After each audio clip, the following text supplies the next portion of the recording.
Thanks for letting me know. So, hi everyone. Welcome to the online workshop on self-defense with Chris James.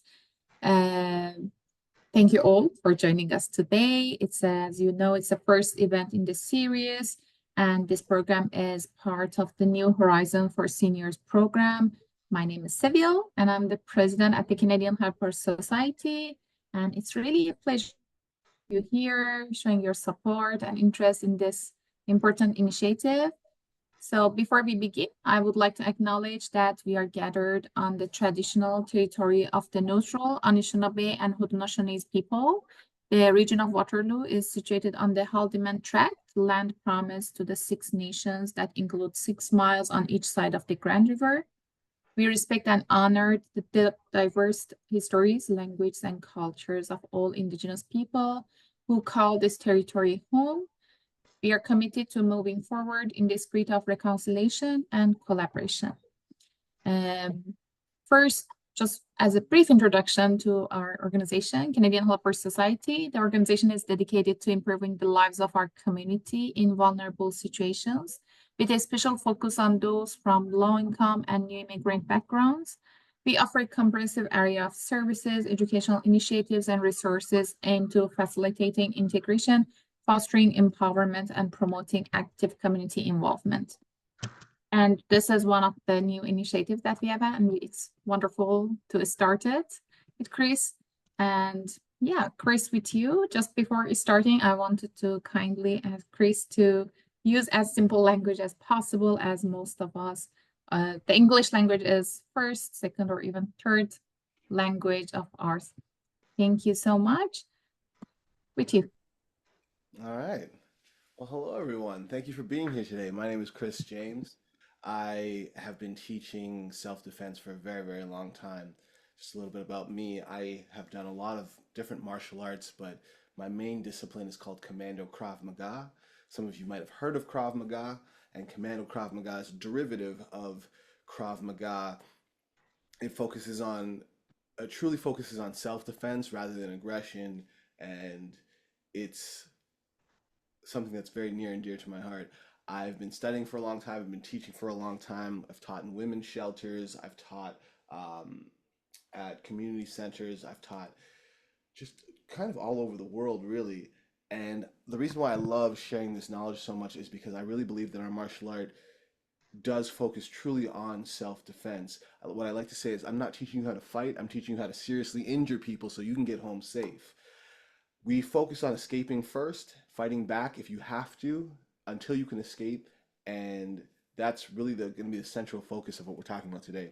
It's going to be divided into 3 parts. I'm going to give you an overview of vulnerable spots on the body that you can attack physically, and then I'm going to do about 20 minutes on the psychology and what to do when you're feeling vulnerable, and then the last kind of little bit of the session, I'm going to open up for Q&A. So I will ask for everyone to stay on mute, and then if you have a question for the Q&A, like at the end for the Q&A, just type it into the chat, please. So we're going to start with the vulnerable spots on the body. I am going to give you a disclaimer and a content and trigger warning now. I am going to be talking about some triggering situations. When we teach self-defense, it's all based on real life scenarios, and what I'm showing you is going to help you deal with random acts of violence and things that you might encounter in domestic violence. So when I talk about these things, I just want to let you know that if you need to sign off for a little bit and come back on, or if you need to mute and come back on, that's a-okay. Just want to give you that content and trigger warning now. What I'm going to teach you is going to make you a little bit more dangerous than when you signed on. You're going to leave this Zoom session more dangerous than when you signed on, and it's very, very important that you use that knowledge responsibly. Please don't, go around hurting people for fun. And if you have a roommate, or if you have a partner, or if you have like a friend, be careful. If you want to try and practice this stuff with your friend or with your roommate or with a partner, just be very, very careful, because again, you're going to leave this Zoom session more dangerous than when you signed on. That's not a brag. It's just a promise. It's what's going to happen.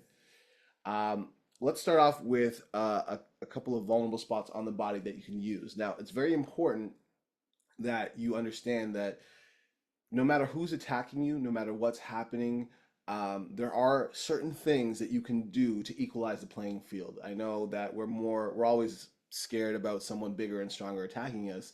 Otherwise, then there'd be no need for self-defense. If you feel completely capable of taking care of the person attacking you, it's not a problem. We're always more worried about someone bigger, stronger, faster than us, tougher than us. And so we want to use certain parts of the body to equalize the playing field when we're talking about self-defense. There are a couple of vulnerable spots on the body that if you can reach, if you can grab, if you can get to, will really equalize the playing field when it comes to self-defense, especially in the physical self-defense. The first one, my favorite vulnerable spot on the body, are the eyes. The eyes are very, very vulnerable. There's no one who has eyes that are stronger than you. You know, even if you're near or farsighted, um, the physicality of the eyes aren't stronger in anyone else's eyes than your eyes. And that's what I really love about this area right here. The other thing is there's sometimes when you're facing off against someone who might be on a substance or might be in a state of excited delirium, they might not be able to feel pain. And if they can't feel pain, self-defense becomes a little bit harder. What I do love about the eyes, though, they're my bread and butter, they're my ramen noodles, they're my craft dinner, they're the thing that I could live on if I had nothing else. I love the eyes because if someone can't see you, they can't fight you. And this is a very, very important thing to remember. It doesn't matter how strong, tough they are. If they can't see you, they can't fight you. So really taking out someone's eyes for a little bit or for a long period of time is the best way to get away. Now, we're also going to be talking about minimum threats and maximum threats. A minimum threat is someone bugging you, someone who you don't think poses a huge threat to you, and the circumstances of that could be different for every single person. Maybe you're at a mall on a Tuesday, it's 1 p.m. and there's 100 people around you and someone's physically bugging you, they're getting in your space, but there's 100 people around you, there's a security guard 10 feet away from you, they're seeing you, they're on their way to help you. So maybe this is a minimum threat because you don't feel that threatened because there are a lot of people around you that can help you, and also this person isn't acting in a way that you think that they're coming at you for your life. So we'll classify this as a minimum threat. Now, there are also maximum threats. Maybe you're not at a mall. Maybe it's 2 a.m. and you're on the street and someone grabs you and pulls you into an alley and is uttering threats saying, I'm going to do really, really bad things to you. They're coming at you for your body autonomy or they're coming at you for your life. Now, this is a maximum threat. And it's very important to realize when you're talking about self-defense what you're going to do in these two different situations, because your response to a minimum threat can't be the same as your response to a maximum threat. It's just not going to be the same. Also, this is a spectrum. A minimum threat is gonna happen all the way at one end, and then a maximum threat at the other, and things can escalate from a minimum to a maximum threat, and it can be everything in between. But we're gonna start off at minimum and maximum, and I'm gonna show you how to utilize these eyes to deal with a minimum threat and also deal with a maximum threat. Now, we are limited in this kind of with this apparatus, with this Zoom session here, so I'm gonna do my best to communicate what I'm saying just by demonstrating with me. When you're going for someone's eyes, if it's a minimum threat, all you're going to do is going to go for a poke. But when I say poke, a lot of people do this. They do the 2 fingers, just like that. 2 fingers, 2 eyes, it makes sense. But what I want you to do is I want you just, at home, spread your fingers wide just like this. Spread them wide, just like this. This is what you're poking with, 5 fingers. The reason why is if you poke with 2 fingers and the person turns their head, you might miss. If you poke with 5 fingers and they turn their head, you'll catch them with that pinky finger or you'll catch them with that thumb.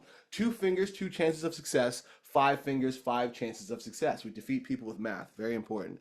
So I'm going to have my hands all the way out. If someone's coming towards me, I'm going to start with my vocal defense. Stop. Leave me alone. Get away from me. This person is attacking me. And if they keep coming, I'm just going to flatten out one hand and poke them right in the eyes. This might seem like not a very serious thing, but if you poke someone in the eyes, give them a good poke, their eyes are going to be out of commission for a good 3 to 5 seconds. I have seen thousands of fights caught on TikTok, caught on YouTube, that could have been ended with poke. There are people who get in fights and they want to prove how tough they are, and they're fighting, they're swinging, and they're doing all this stuff, and I've seen thousands of them, watch them online, just doing research, that could have been ended with poke and walk away. 2 seconds, 3 seconds, 5 seconds. 5 seconds is a long time when you're getting distance, when you're booking it at full speed away from your attacker. You can get a lot of distance away from your attacker with just a poke. Now that's for a minimum threat. A maximum threat, you're not going to poke. You're going to grab and you're going to gouge in with your thumbs. You're going to grab the side of the head and gouge in with the thumbs. If someone has their hands on you, if they're choking you, if you're up against the wall, you're going to grab and push in with your thumbs as hard as you can. Now, this is the one detriment of doing this self-defense safety tips over Zoom. I can't look out and see everyone's faces. This is the part where I look into the crowd and see people's faces and they go, ugh, ugh. That's a good thing. If you're a little squeamish at the idea of gouging into someone's eyes and you make that face, the squeamish face, that's a good thing. That means you're a good person. Good for you. That's the correct answer. What I want to make sure that you understand is this is only for maximum threat level defenses. This is for if someone's coming at you for your life, for your body autonomy. This is only to be used in the most serious of threats. I think if I ever was teaching this and I say, okay, grab their head and gouge into their eyes, and someone went, yeah, let's do that. No, I'd be a little afraid. I'd be a little scared of that. So, it's okay to feel squeamish at doing something like that. The question I get a lot is, how do I commit to that level of violence? I'm not a violent person. I don't want to do that to someone. I don't, it's not like you can go to the gym and practice that with your thumbs on. There's no thumb machine that you can practice that on. And what I always like to say is, if you have to commit to that level of violence, the way you do that is you dig down deep to that part of you that knows that you have the right to survive. You have to believe that you have the right to survive. You have to believe it with everything you have. Grab and push in with your thumbs as hard as you can into the eyes and push their head away from you so that you can get away. That's a maximum threat. So minimum threat, spread your fingers wide like this and poke. Maximum threat, grab in and gouge. And you don't let go until you have a clear line of sight to your exit. Let's say the attacker is standing right in front of me here and the exit is over there, so they're standing in between me and my exit. What I need to do is grab, gouge, and then move their head. I don't let go. I move their head and I push off that way so I have a clear line of sight to my exit, and then I run. It's not just important to make them let go of you. I need to redirect them from the head and push away so that I can get out and get to my exit. So when you're talking about the eyes, minimum threat, poke. Maximum threat, gouge. Just like that. The next vulnerable spot I like to go to is the nose. The nose is a very vulnerable spot. What you're going to do is, if someone is coming towards you, again, you want to have your hands all the way out. Leave me alone.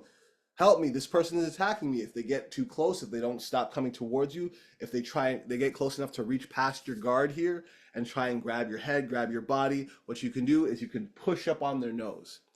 You can use the heel of your palm right here, or you can use the side of your hand, just the blade of your hand, and push against their nose. There's a saying in Commando Krav Maga, where the nose goes, the head goes, where the head goes, the body has to follow.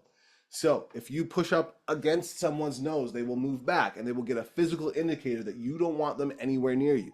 You push off of their nose and then you walk away, or you run away, or you run to the nearest person that can help you. That's, again, a minimum threat. A maximum threat, you're not going to push, you're going to hammer. Everyone make a fist. When you feel this fist here, feel the bottom part of your fist. That's what we're going to hit with. This is a hammer. When I say hammer, I don't want you to punch. I want you to hammer. The reason why I'm telling you not to punch is, unless you're a trained striker, unless you're a trained boxer, it's very, very hard to punch and not do damage. The movies, television, they make it seem way more easier than it is to punch someone and not hurt yourself.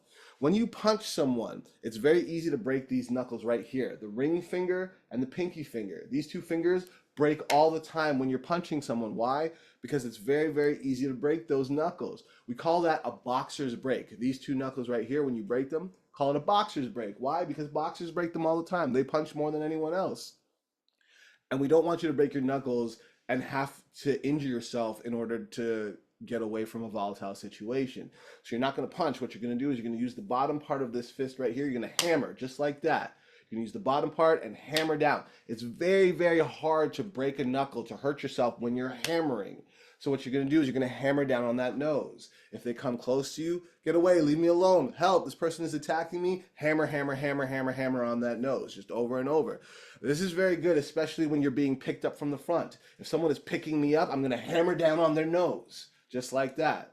Hammer, hammer, hammer down, right? So I would encourage you not to punch, but to hammer. Yes, very, very, very important.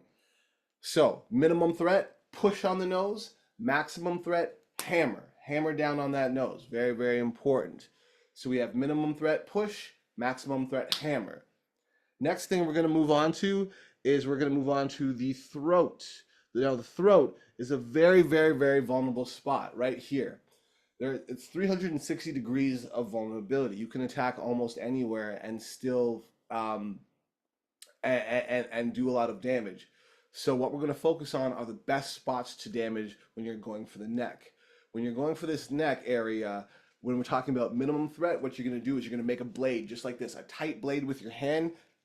Unlike the eye poke, we're going to make this tight blade right here. And everyone feel, if you can feel for where your collarbone is right here, this collarbone area, this is just this one bone that goes from shoulder to shoulder. If you feel in the middle right here, and then you go just above, just a half an inch above the middle, you'll feel this very soft part, this like little V area. That is the best place to push for a vulnerable spot on the neck. If you take this blade and you have your hands out, flatten it out, and you push right in this area, it doesn't matter how big they are, doesn't matter how small you are, they will back up. I've done this this is the only self-defense that I do every now and then. It's the only thing that I have to do to make someone understand that I don't want them in my space. Very, very important.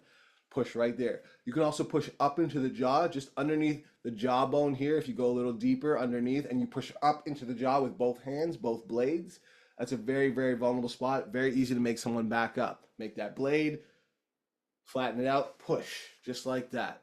Make them back up from the vulnerable spot here in this V or up into the jaw. Very, very, very vulnerable spot. That's minimum threat. Easy to make someone back up. Maximum threat, you're not going to push. You're going to hit. What you're going to do is you're going to flatten out and you're going to open, and either with the front part of your hand or the back part of your hand, you're going to hit with the edge. Hit them in the throat. Collapse this windpipe right here. Just hit them right in the middle. I'm gonna back up, backing away, flatten out, hit just with this edge right here. I'm gonna hit. What this does is it collapses the windpipe. If they can't breathe, they can't fight you. Very, very important. Hit it as hard as you can. Hit with an edge. And it doesn't just have to be your hand. It could be any flat edge surface. If you're carrying a textbook or any kind of book, you can hit them. If you have a purse with a hard clasp and you're holding onto your purse and they're coming towards you, you can angle that hard clasp towards their neck and hit right at the last second. You know, you're going to look very afraid of them as they're coming in, and hit them in the throat and run with that hard clasp. Anything hard with a small hard edge can be sent right up into that windpipe. You hit as hard as you can and collapse that windpipe. Guarantee you it's going to be very hard for them to breathe. And if they can't breathe, they can't fight you. So far we have the eyes, the nose, and the throat. The last area that we're going to talk about is the groin. It's the area in between the legs. Now, when you're hitting someone in between the legs, when you're hurting someone in between the legs, two ways to do it. You can hit it, or you can grab and squeeze. Now, it doesn't matter what equipment they have down there. If they have, it doesn't matter like what they have in between their legs. If you attack that area, no one likes getting hurt there. I have it on good authority that no matter what equipment you have down there, no one likes getting hurt there. But I will tell you that if someone pins you and you're very, very close, if they're very right up against you, just like this, what you want to do is you want to favor your hands over your knees. I know a lot of times in movies and television, we see someone knee the other person in the groin, just like that. Bring that knee up because they're so close. I'm going to tell you that it's not wrong to do that. But if you're this close, if there's someone's right in your face this close and you can't see the groin area, the movies and television industry have made it seem a lot easier to hit that area than it actually is with your knee when you're this close. Because you can't really see the area, you have a lot of fear and you have a lot of anxiety going through your mind in a second. Your aiming system is not going to be perfect. It's not going to be 100%.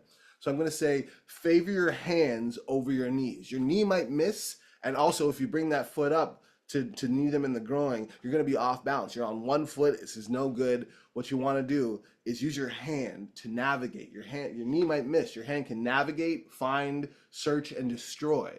You can hold on to that area. You can squeeze that area. What you're going to do when you find that area to squeeze and hold on to, you're going to keep the other hand up for defense, just in case they start swinging at your head. So I have one hand up, one hand down, and I'm squeezing. And just like I did with my eyes, or with my attacker's eyes, if they are standing here and my exit is over here, I'm going to put one hand up, I'm going to squeeze down low, and then I'm going to move them away while punishing this area. I'm going to move them away from my exit, push off, and run. Very important that I don't just make them let go of me, but I also squeeze and punish and move them in the direction of, or move them away from the direction of my escape. Push off and go. This is what you want to do. So, for a maximum threat, what you're going to do is squeeze that area. Squeeze and crush and destroy. Minimum threat, you just hit. With an open hand, just hit upwards into that groin area. You can make someone back up easily by hitting them in the groin. Now, question I get a lot is, what if they're very, very tall? You know, what if I can't reach, or what if they have a long reach? If I go, again, it's hard to see in this medium, but if I go for someone's eyes, or they go for my eyes, and I'm holding on to them, and I have a very long reach, if I'm holding them by the neck, and I have a very long reach, and they go for my eyes, they go to poke or gouge out my eyes, since this is a maximum threat situation. If they reach for my eyes, and I take my eyes away, you can't really see in this medium, but what I'm doing is I'm giving them my groin. My groin is my midsection here is going forward while I'm bringing my eyes and my nose and my throat back. If they go for my groin and I move my groin back, what happens is I end up leaning in and bringing my head down to them. So this is the important thing to remember. They'll always give you something to work with. I can't take away my eyes without giving them my groin. And if I take away my groin, I bring my eyes right down to them, right? So they'll always give you something to work with. There's always going to be something to work with. They can't take away everything from you without moving their whole body away, which is the whole point in the first place, right? So you have the eyes, the nose, the throat, and the groin area to utilize for vulnerable spots if someone is attacking you.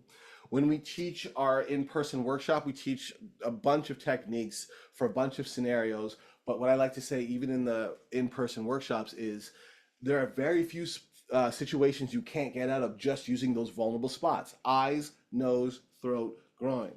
Once again, the eyes, minimum threat, poke. Maximum threat, gouge with your hands, just like that.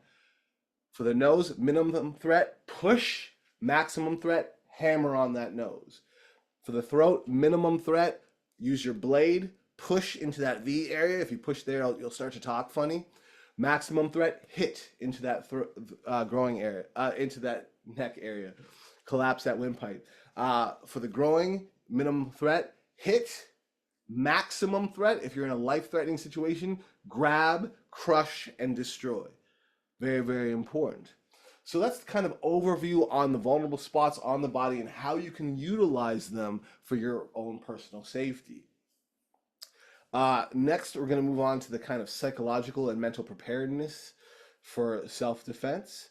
I'm going to tell you right away that the first thing you want to do, if you feel like you're in a volatile situation, is keep your hands up, just like this. I call these the prayer hands. When I'm in a volatile situation, let's say I'm on the street and someone comes up to me and is like, "Hey, do you have a second?" If I don't feel safe, all of a sudden someone's in my face, someone's addressing me, someone I don't know comes pretty close to me, starts talking at me, I put my hands right here. I do this. The reason why I do this is because if they strike out at me, if they try and grab me, my hands are here and they're ready to defend. I can push off, but if my hands are by my side, they're doing nothing for me. Distance equals time.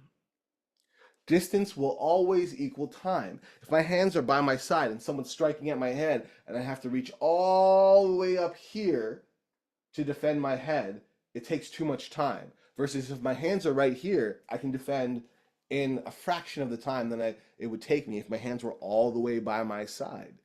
So it's very important that you keep your hands right here. Now, they don't have to be in this specific position. You can talk with your hands, you can point with your hands. Someone comes up and like, "Hey, do you know the time?" "Oh, I'm sorry, I don't have a watch." "Do you know where this location is?" "Yeah, it's right around the corner." Or, "I'm sorry, I don't know that."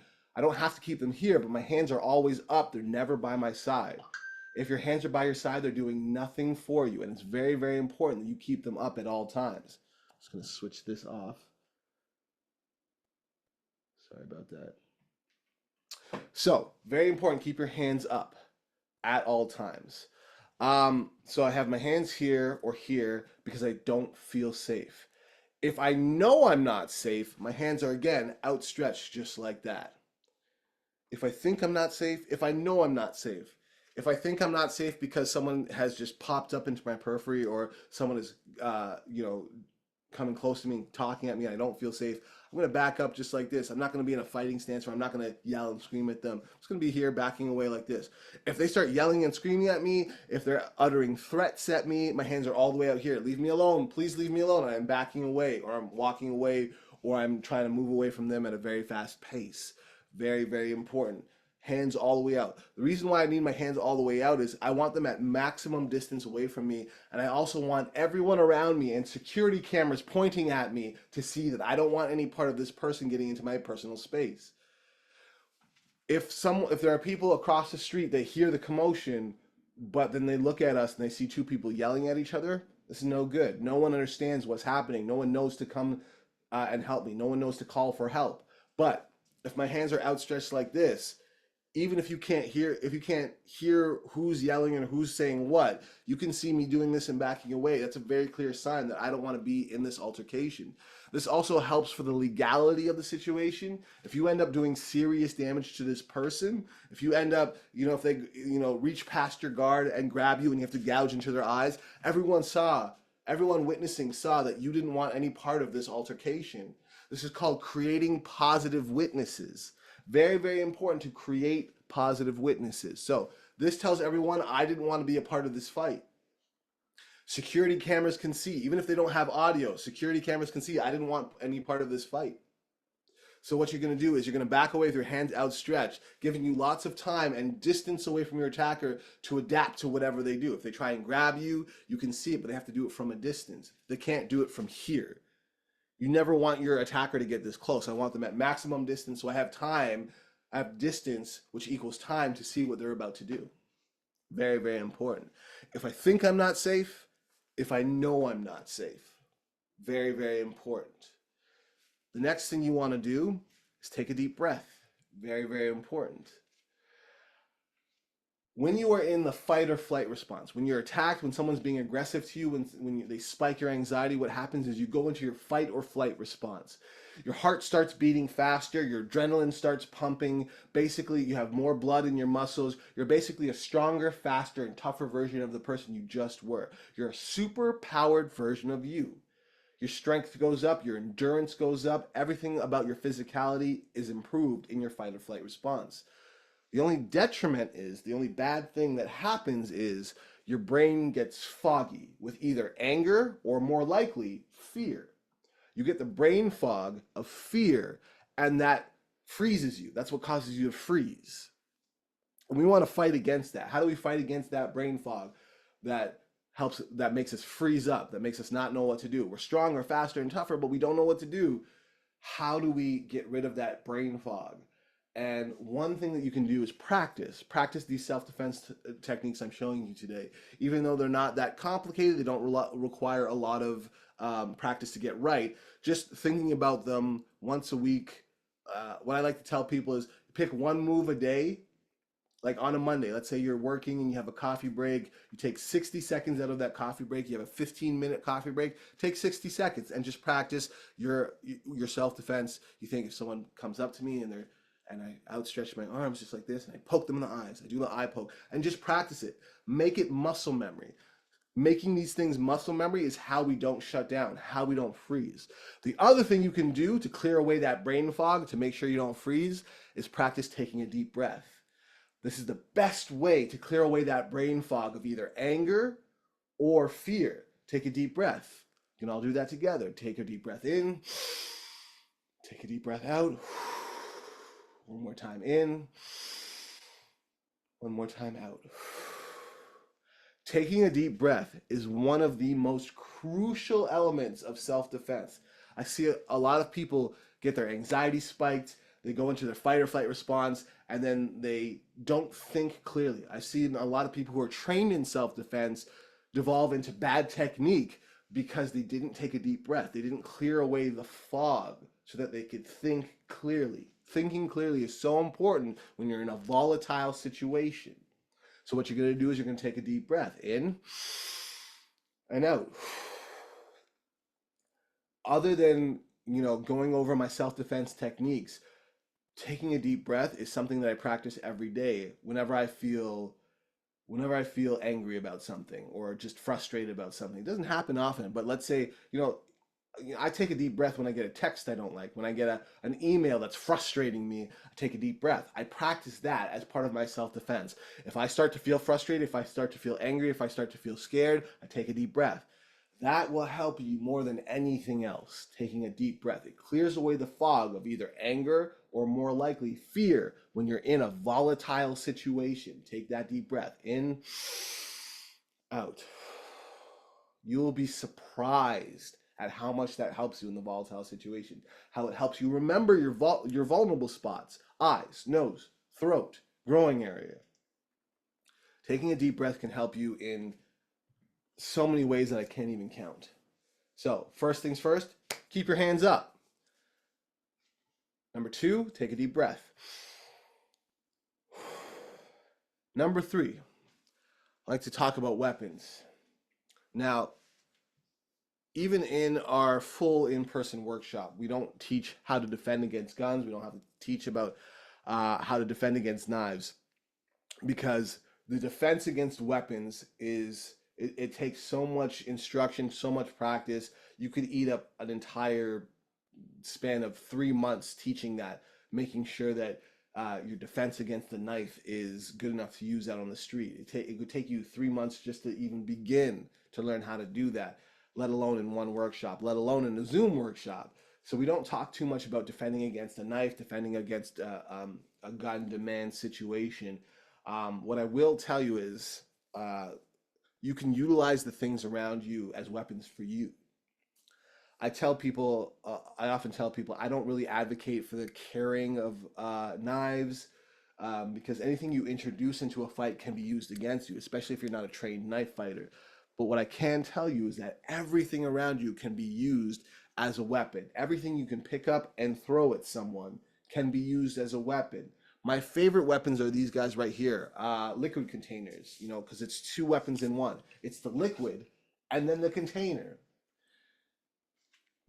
Everything can be used as a weapon for either pain, disability, or distraction. Anything can be used to cause pain, disability, or distraction. And what I mean by that is, let's say this is just water. This is a water bottle and it's just full of water. But that water, if someone's coming towards me and my hands are up and I can tell this situation is getting vulnerable, I'm going to slowly undo this cap, just twist, twist, twist. And then I'm going to ask them to leave me alone. If they don't, if they come towards me, if they try and grab me or strike at me or push me, I'm going to splash them in the face. I'm going to run. And if they run after me and they get close to me, I'm going to hit them with this bottle. I'm going to throw this bottle at their face. It's two weapons in one. And what I like about that is because it's not a weapon that can be really used against you. If you splash someone in the face with water, they're not collecting that water and sending it back. It's not going to happen. But if you introduce a knife into a situation and you drop it, they can pick it up and use it against you. If you're unsteady with it, they can hit it out of your hand and they can use it against you. Now, water is not the most devastating weapon, but it's a 2-second distraction. You give someone a full glass of water to the face, and that's 2 seconds of yeah, ah. Those 2 seconds, just those 2 seconds, you can create a canyon of distance between you and that person. You'd be surprised how far away you can get away from someone in 2 seconds. Very, very important. Everything can be used as a weapon for either pain, disability, or distraction. I like to tell people, if you're ever in the city or if you're ever traveling and you all of a sudden it's nighttime, or even if it's daytime, if you all of a sudden don't feel comfortable walking around the space that you're in, what you can do is you can stop into a coffee shop, stop into a Tim Hortons, stop into a Starbucks. If you're traveling abroad, stop into a coffee shop, ask them for a boiling hot cup of water. Just say, can I have a boiling hot cup of water? It's got to be really, really hot. And if they don't give you free water, ask for a boiling hot cup of tea. Make sure it's very, very hot. And now for a couple of blocks, you're walking with a boiling hot cup of water. I will take a boiling hot cup of water over a knife any day, all day, every day, twice on Sundays. That is a devastating weapon right there. And it's very, very simple to procure. During the day, a lot of coffee shops are open 24/7. So if you find an open Starbucks, if you find an open Tim Hortons, walk in and say, can I have a boiling hot cup of water? If they don't give you boiling hot water, ask for tea. And for a couple of blocks, as long as that cup stays hot, you have a boiling hot cup of weaponry. You can do a lot of damage with that. Everything around you is a weapon. Everything in your bags, anything in your pockets is a weapon for either pain, disability, or distraction. If I'm ever attacked outside or someone's coming towards me, I'm gonna look for the nearest garbage can that has an open face. I'm looking for the nearest open face garbage can. It's gonna be disgusting, but if you come near me and you keep attacking me, everything in that garbage can is coming at your face, rapid fire. Everything is a weapon. Everything I can get my hands on. If you're walking on the beach and all you have is swimwear and sunglasses, you have a weapon. And you can throw it. They're coming close to you. I have my weapon in my hand right here. I'm backing away, backing away. They come close. I throw it at their face and I run. I'm not going to fight fair. I'm going to use everything around me to hurt you while I get away. Everything is a weapon. Hat, sunglasses, everything I can throw at your face. Even if it's just even if it's like a hair tie. If I can throw it at your face, that's 1 second distraction of 1 second. It's a 1 second distraction. Everything is a weapon for either pain, disability, or distraction. If I throw water at you, it's a 2 second disability of not being able to see. Or if it's hot coffee, it might be a more permanent disability, or it might last a little bit longer, or it might hurt them, it might do a lot, but it's giving you time to get away, and that's what we really want. Utilize everything around you as a weapon. Throw things, tilt things on them. If I have, if I see things that are gonna fall, I'm gonna push that on you, right? Everything is a weapon for either pain, disability, or distraction. You'd be surprised at how you can discourage someone from attacking you just by throwing things at them. Everything you have. There is a caveat, an exception to this rule. 2 exceptions. Number 1, I'm sure a lot of us have heard this self-defense technique. If you don't feel comfortable walking to your car, if you don't feel comfortable walking somewhere, put your keys in between your knuckles, and then if someone attacks you, hit them with your keys. Don't do that. I've been correcting that. I don't know who came up with it, but I've been correcting that mistake for over 11 years. Never ever walk with your keys in between your knuckles with the expectation that you're going to use that for self-defense. I'm going to tell you why. I don't know who came up with this, but it is wrong. Do not do that. Why? Because if you are not a trained striker, if you're not trained at boxing, you're not really going to be sure how to hit them. You're not going to be sure how to scratch them. And even if you are a trained boxer, you're not going to be trained at punching with these keys in between your knuckles. What I'm getting at is 99 times out of 100, if you go to scratch or hurt someone with this and you get into an altercation that lasts more than 3 seconds, you're going to drop those keys. You're struggling with this person, you're trying to hit them, you're going to drop those keys. 99 times out of 100, you're going to drop those keys. Now, even if you escape, where are you going? You're not going to your apartment, you're not going to your car, you're not going to your house because you don't have your keys. Where are you going? I don't know who came up with this, but never, ever, ever, ever do that. I've been correcting this mistake for 11 years. Never do that. Because if you drop those keys, you have nowhere to go. Worse yet, your attacker might now have your keys, which is even worse. Never use your keys. I don't know who came up with that. Never, ever use your keys, ever. Not for self-defense. Don't use your keys, and also don't use your phone. Don't throw your phone at someone. Don't hit someone with your phone. Number 1, phones are very expensive. They cost like anywhere between $500 and $800, $1,200 now. So don't use your phone. Also, your phone is a very important tool.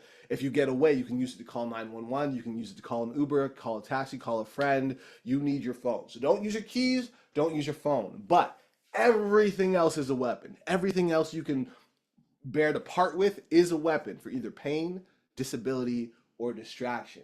If you're ever being chased, you can use the objects around you too. So let's say you're on the street and someone's chasing you and you want to get away, but you don't feel like you could beat them in a foot race. You can, if there's a car parked on the street, you can circle that car on the street. We call this a force multiplier of time.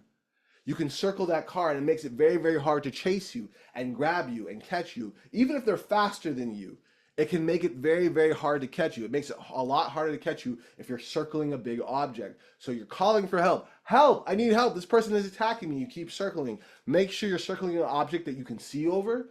that if they change directions, you can see that they change directions and you can go the other way. Call this a force multiplier of time. Circle that car and call for help. Help if there are cars coming on the street, flag them down. Help, this person is attacking me. Don't like walk out into traffic, but flag people down. In terms of calling for help, what you want to do is you want to do a point and call method. Point and call. If you're surrounded by people and someone is hurting you, or if someone is harassing you, don't just say, somebody help me, this person is attacking me. Don't call for somebody, call for a specific person in the crowd. If you call for somebody to help you, what this does is it creates the bystander effect. It's a psychological term for a study that's been done when a group of people are witnessing something bad happen. Bystanders will often think, well, someone else will call the police, someone else will help, someone else more qualified than me will step in and intervene and help this person. And oftentimes everyone in the crowd is thinking that, so nobody helps. So if you are in a crowd of people and you can see them, don't just say, somebody help me. Say, you in the black shirt, call 911. You in the pink shirt, this person is harassing me, please get security. Point and call on specific people. Get them invested in helping you.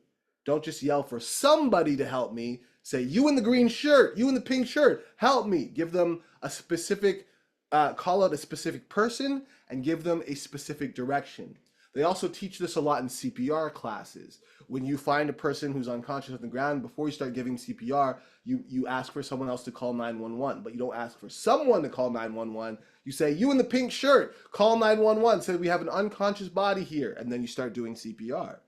You don't ask for somebody, you ask for a specific person's help. And you're gonna do the same thing for self-defense.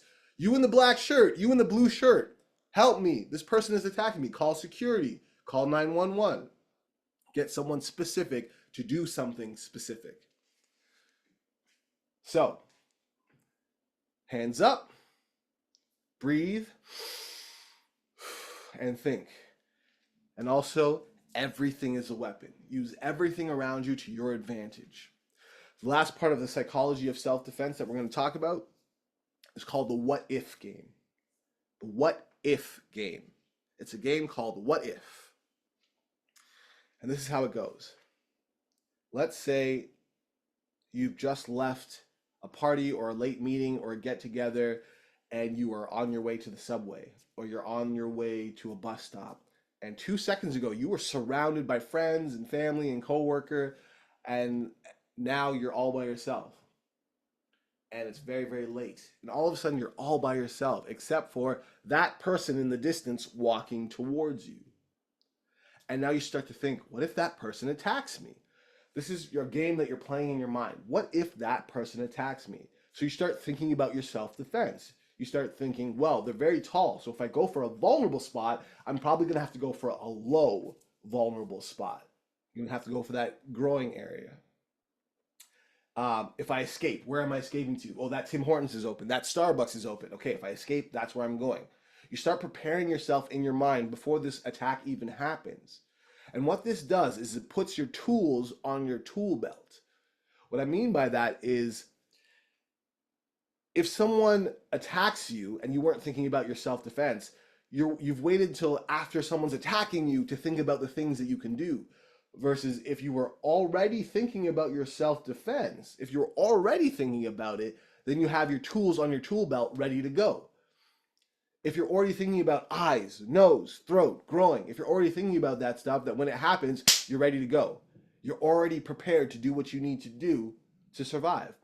But if I wait till I'm already being attacked to start thinking about my self-defense, I might be able to get away, depending on how much I've practiced and gone over it. I might be able to get away.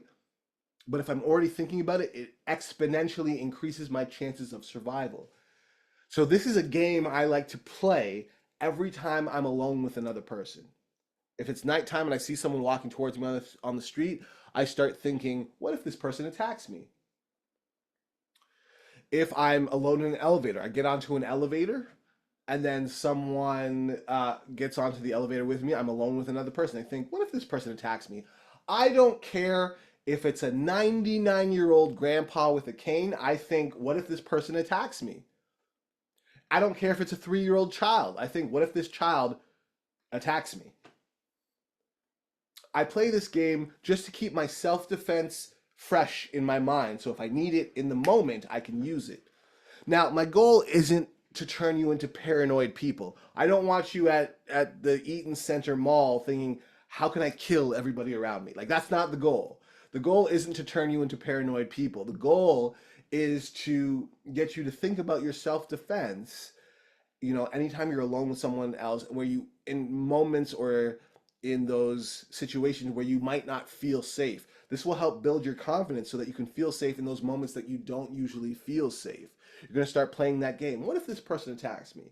Well, they have a long reach. So if they reach out for me, I'm probably going to go for that low, vulnerable spot. And if they take that away, I'm going to go for those eyes. How do I go for the eyes again? Oh, yeah. Poke if it's a minimum threat, gouge if it's a maximum threat. Just start thinking about that. You'll be surprised at just this game, playing this game in your mind, how it increases your confidence in situations where you previously wouldn't feel confident walking around. You will be surprised, just this alone, just thinking about those vulnerable spots and playing this game in your mind and taking that deep breath. All these things working together will make you a lot more secure, will make you feel a lot more confident. Promise you that. So, one more time, breathe and think. Hands up. Everything is a weapon. What if that person attacks me? These are the things you're thinking about. Yes. If you can't get to a vulnerable spot, best thing you can do is, if someone's grabbing you, reach for their whatever is touching you and bite them. That's the last little bit of physical self-defense I'm going to give you today. Bite them. Do not sleep on biting people. Remember, we don't fight fair. In true self-defense, we do not fight fair. There have been times where I've been at open gyms and someone's like, "Hey, I heard you do self-defense. Can let's spar a little bit." I'm like, "No, I don't want to do that." And they're like, "No, just show me a move." I'm like, "No, I don't want to do that, man. No, thank you." And they're like, "Okay, I'm gonna put you in a headlock." And they put me in the headlock. And what I do, there's like several moves you can do to get out of a headlock. All I do is I push their hand up and I bite them. Ow! I bite them. They're like, "Ow! Why'd you do that?" I'm like, "Told you, I didn't want to do this, man." I don't fight fair, even when in a small situation, a non-threatening situation like that. I'm not gonna fight fair. Why? Because I don't want to be a part of this fight. I know several ways to defeat you. I know several ways to get around what you're doing, but I'm going to do the quickest thing I can think of to make you let go and leave me alone. Because I'm not trying to fight you. I'm just defending myself. I don't have to hurt you to defend myself. I don't have to hit you to defend myself. I just have to make you leave me alone. That's the difference between fighting and true self-defense. I can defend myself and never lay a hand on you. So, vulnerable spots, and if you can't get to a vulnerable spot, reach for whatever you can reach for and bite down as hard as you can. Don't just nibble. Make sure you bite to take a chunk out of them, right? No one's if they're getting in close, if you bite them in the neck, no one's missing a chunk of their neck and then, going about the rest of their day like it's a normal Tuesday. It's not going to happen, right? If you bite someone and you take a chunk out of them, it's going to be gross, but I guarantee you they're going to think twice about attacking you again. Vulnerable spots. And if you can't find a vulnerable spot, bite. Bite as hard as you can. These are the basic things, basic tools that you can utilize in your everyday life if you ever feel threatened. These are things you can think about.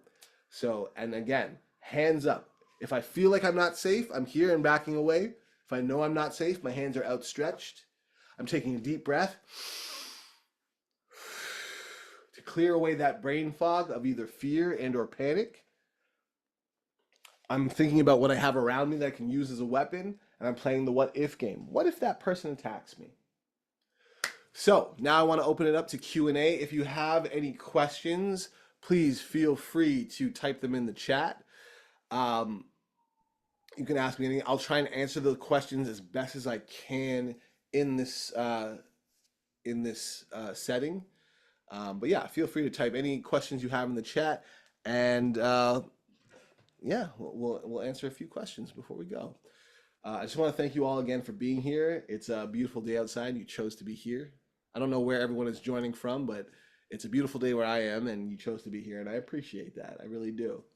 I hope you got a lot out of this, and I hope that you remember just again, there are very few situations you can't get out of just using the vulnerable spots. We have the eyes, we have the nose, we have the throat, we have the groin.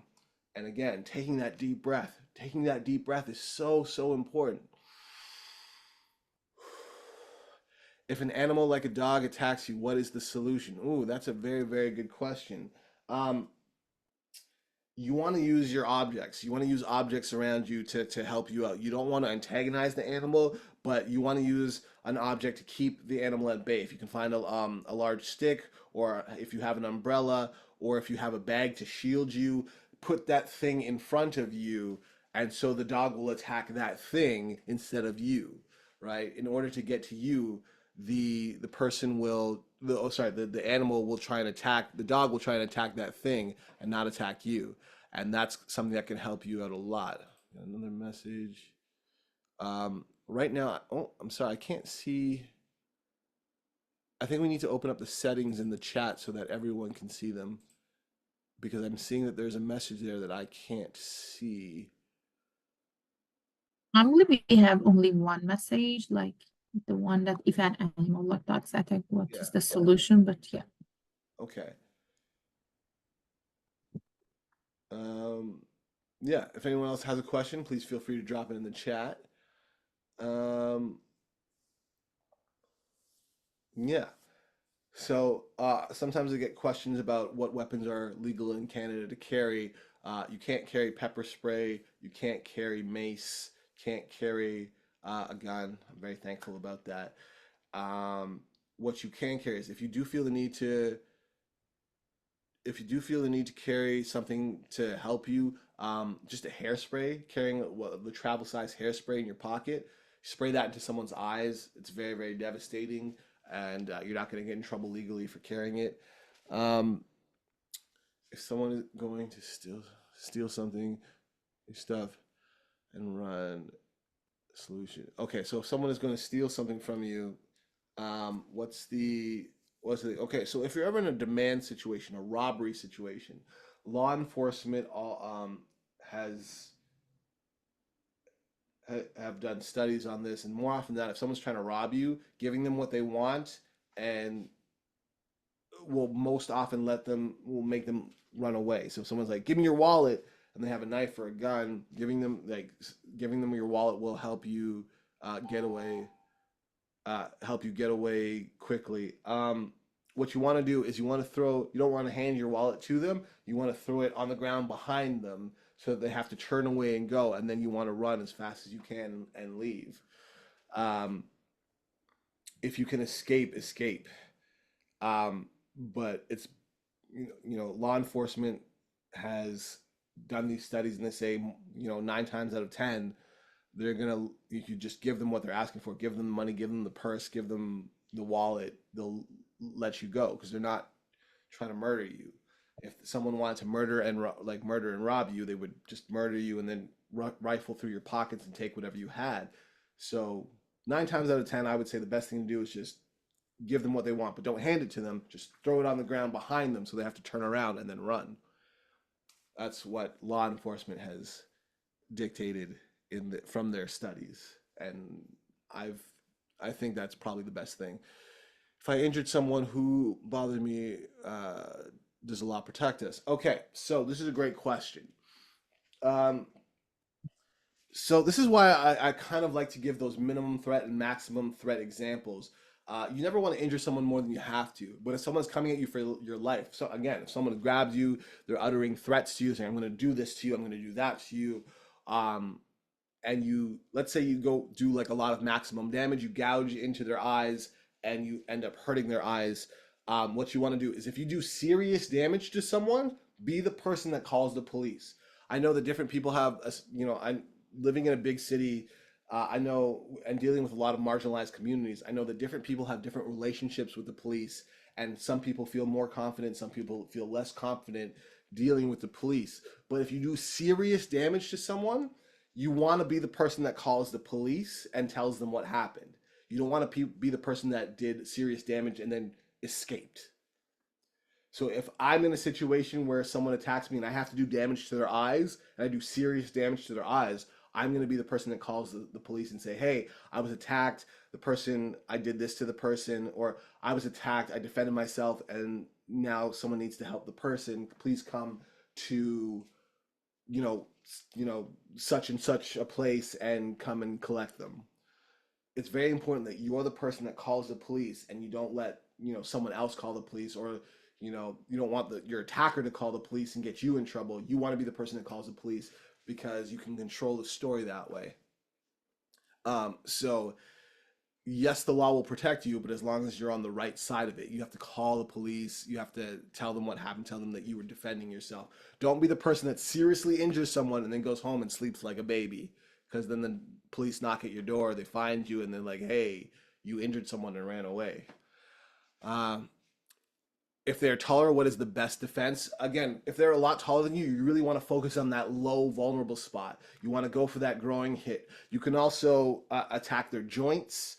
You can push if someone pushes you down lower, or kind of lowers your level. If they grab you by the head and they push you down, you can hit that. You can hit the growing area. You can grab the growing area. You can also push or strike at a knee. You can hammer on the knee and make them fall down by attacking their knees, attacking their growing area. I would focus on that growing area, really focus on that midsection between the legs. But if you can't reach up, if they're too tall and you can't reach that area, go for their knees, push on their knees, hit their knees, change their level that way.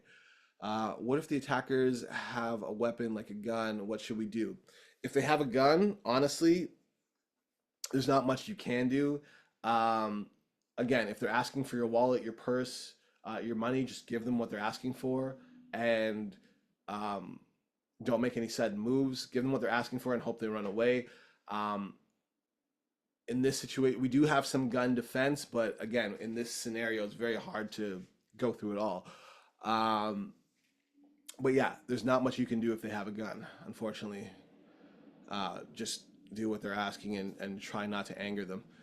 What if the attacker attacks in dark areas such as alleys? The best thing to do is, if you're in a dark area, yell for help. Yell and scream, because even if people can't see what's going on, they can hear someone yelling for help, and someone will come. Someone will come and help, hopefully. Never stay quiet just because you don't think there's anyone around. Your voice will find someone. That's very, very important. The other thing you can do is always be aware of your exits. If you're in a dark place, like say maybe it's not even an alley, maybe it's an underground garage. If someone is yelling and screaming at you, what you want to do, again, take that deep breath in, out. That's what you want to do. Go, take a deep breath, and then look for the exits, so that when you do get away, where am I going? Because it might be hard to see. It might be hard to find your way in the dark. So always know where the exits are. But then again, if you're attacked, if someone comes at you, very, very important, start thinking about your self-defense, eyes, nose, throat, growing area. Just think it through and do your best to attack those areas. You can poke, or if it's a maximum threat, going for that gouge. Hammer on the nose. Hammer, hammer, hammer, hammer, hammer on that nose. Hit the throat with the edge of your hand. Collapse that windpipe. Um, and fight back until you escape. And when you're escaping, do your best to find the exits, even if you're in that dark alley or that dark parking garage. Best thing you can do. Yeah. All Thank you right. very much, Chris. So, Okay. yeah, I have a question about like the federal or provincial laws, like say about self-defense, like, yeah, like harming someone, but you have already like explained it. So I think you talked about like creating positive witnesses by like creating a clear barrier between you and the like potential attacker. And I Yes. believe you mentioned it for not merely like saving some like additional time to react, but also like in case like police starts like interrogating people, like and finds out like what happened, I think they're going to be used there Mm. as well. Am I correct? Yes, yes. Again, you really want to keep those arms outstretched, not only to create distance so that you have time to react, but you want people around you to see that you didn't want Mm. any part of this altercation. I know, being a well-trained martial artist myself, if someone comes up to me and starts trying to fight me and I can't get away and I have to fight back. If people around me see this, but they don't really hear who started the fight, it's going to help me to do this so everyone knows that I didn't want any part of this fight. And it's the other person being aggressive. It's the other person trying to start a fight with me and not me trying to start a fight with them. Very, very important. Wonderful. And Chris, may I ask you like how people can find you, like find about your trainings, like where you like Yes. if you want to talk more about it? Yes, absolutely. So if you Google search 519 self-defense, I'll be the first pop up on Google. If you're in the Toronto area or if you're ever taking a trip to Toronto, um, you can absolutely find, we do a workshop, an in-person workshop once a month. It's free. So, if you're ever in town, you can absolutely come and sign up and it's a lot of fun. So if you want more information or if you want to email us for we also have an online university. So if you're not local, if you want to learn more about this, we have an online university. It is a paid program. It's just a bunch of videos of all our techniques and all the scenarios that we can send to you. But if you're ever in person, that's the link right there, the 519.org. If you're ever here in Toronto in person, feel free to come by and do one of our workshops because it's a lot of fun. Wonderful. Thank you so, so much. Yeah, you have like it was very interesting for us to see like how you are gonna teach us. And it seems like it's you have done first of all a wonderful job. And second, it's not just physical, it's also mentally being prepared Yeah, to defend yourself. So we truly appreciate it. Thank you so much. no I problem. Thank you all for thank being here. you. I had a great time. I hope you had a great time too. And I hope everyone can stay safe.